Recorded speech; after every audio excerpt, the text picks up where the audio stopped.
Debbie, the National Hurricane Center in Miami reported that Maria's winds have intensified to 165 miles per hour.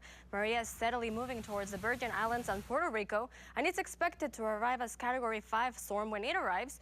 Puerto Rico and the Virgin Islands have hurricane warnings in effect. The forecasts say the center of the hurricane will move near or over the island of St. Croix and Puerto Rico overnight, bringing with it life-threatening flooding.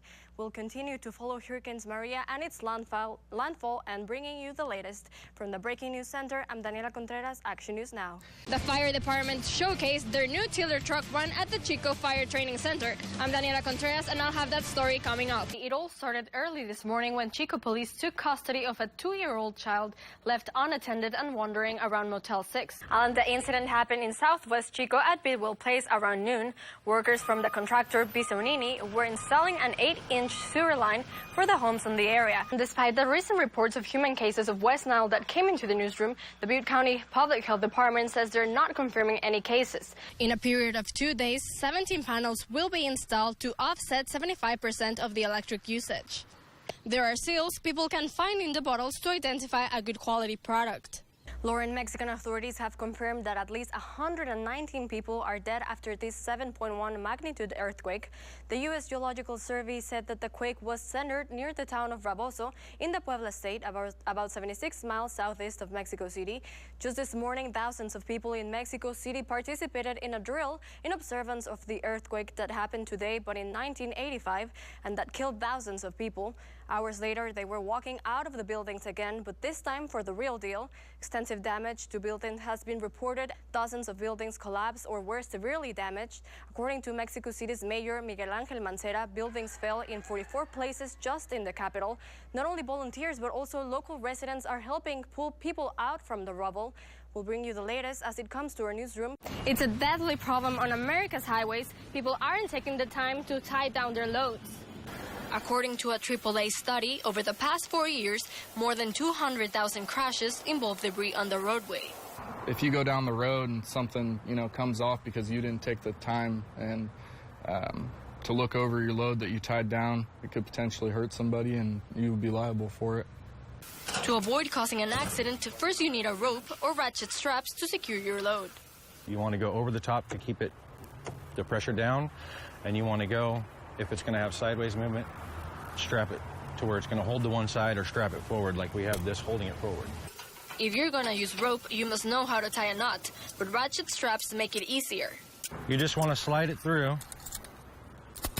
It's got a groove or a slot in it, so you put the strap in one side, feed it through the other, above your handle. Take as much slack out of it as you can, and then just ratchet it until it's tight. After you have secured your load, you must tie up or coil up your excess strap. Heavier loads like a quad bike or heavy equipment require chains and chain binders. You just use a 4-point tie down, so 4 chain binders one on each corner. If you're floating down the river, don't strap your rafts on top of your car. Hold them deflated. If you're going to take your trash to the dump, you must strap it and cover it, otherwise you'll pay an additional fee. Reporting in Chico, I'm Daniela Contreras for Action News Now. That's right, Debbie, and PG&E is performing snow surveys to predict the amount of hydropower that will be produced. I was able to witness this process, and the results are quite positive.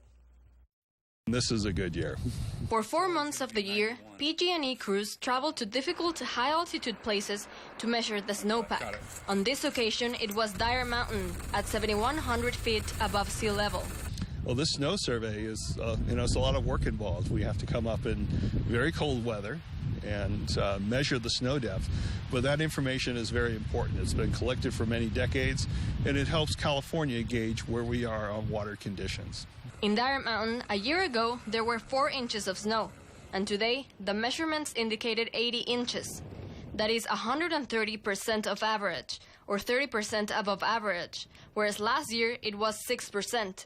According to the Department of Water Resources in the Northern Sierra and Cascades, the snowpack is 97% of average. On PG&E watershed lands, the snowpack is 121% of normal, or 21% above, and that is because their reservoirs are smaller. That is not only good news for the water conditions, but for the power supply.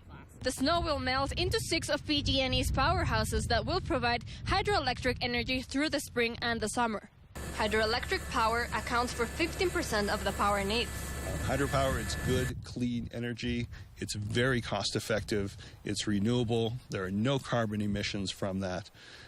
So it's a good form of energy to have. When it comes to the drought, it's nowhere near over.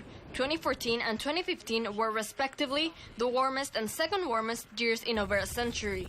A good rainy season won't compensate for years of drought. The snowpack is supposed to be at its steepest now, and there could still be more rain on their way. For Action News Now, I'm Daniela Contreras. Thanks, Daniel. Enjoying a meal outdoors is how some families enjoy this Labor Day.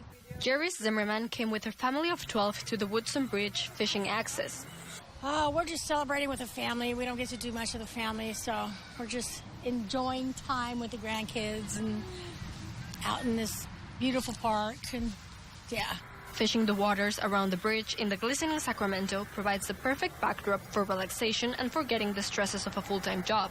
I do work, so I work a lot. So having just the time with the family, because family is everything to us. It's just spending it quality time, one-on-one with the family. That's the most important thing. And it doesn't get more American than this. We're barbecuing. Hot dogs, hamburgers, chips, cookies, and pop. The park is usually congested during the holidays, but this year families had space to move around. Usually it is packed. There's not a lot of people today though. It's a really pretty place and it has the water, a park, and everything else. In the Woodson Bridge Recreation Area, I'm Daniela Contreras, Action News Now.